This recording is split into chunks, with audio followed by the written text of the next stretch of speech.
Buja, Nija, Yala, Buja, Hala, Buja.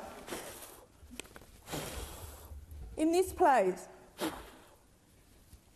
It's a cleansing. Kal Buja, Kal Buja. It is in the best interest to respect a process that's already being undertaken, and by seeking to undermine that really just, to me, conveys what this is about. And the little hood slips off and we get to see what it's really about.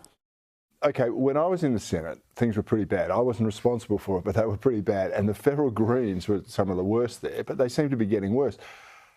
This week, I think it was, one of them used some mystical cleaning powder, which could be anything at all, quite frankly. It wasn't so long ago you'd get arrested for spraying white powder around the place. In clear contravention of Senate standing orders. Why don't the rules seem to apply to others? Yeah, well, this was, and I didn't see it. I heard about it after the event, and it appears to be some sort of cleansing ceremony for the Senate, and I don't pass any judgment on people's spiritual beliefs. Let's do that. When I was there, I remember there were secret requests for them to use deodorant and soap to the presiding officers. That didn't work.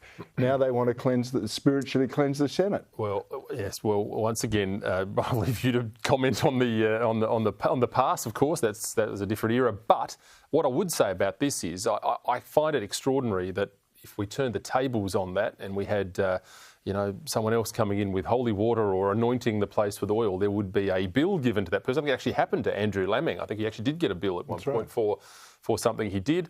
We've seen incidents like that. I mean, Pauline, who was just on before, got into all sorts of trouble for wearing a burqa in. I mean, you might say it's a slightly different thing, but we see this double standard all the time. If you look at examples in the community, and it is a community-wide issue, I think we look at back to the COVID days, the early days of COVID, where the BLM rally here in SA was allowed to just go on, even though everybody was locked in their homes and we were meant to be a metre apart all the time. And then, months later, a pro-life rally was put through the ringer by the bureaucrats here in order to keep the numbers low and keep the distances and all the protocols. So, look, I think we see these double standards all the time. The Senate is not an isolated place for these. It's out there in the community as well. People are very tolerant. They don't want to be called names, Corey, and it's a problem. A two-tiered justice system, which is exactly what we're seeing on steroids in America right now. We seem to have it here in some elements.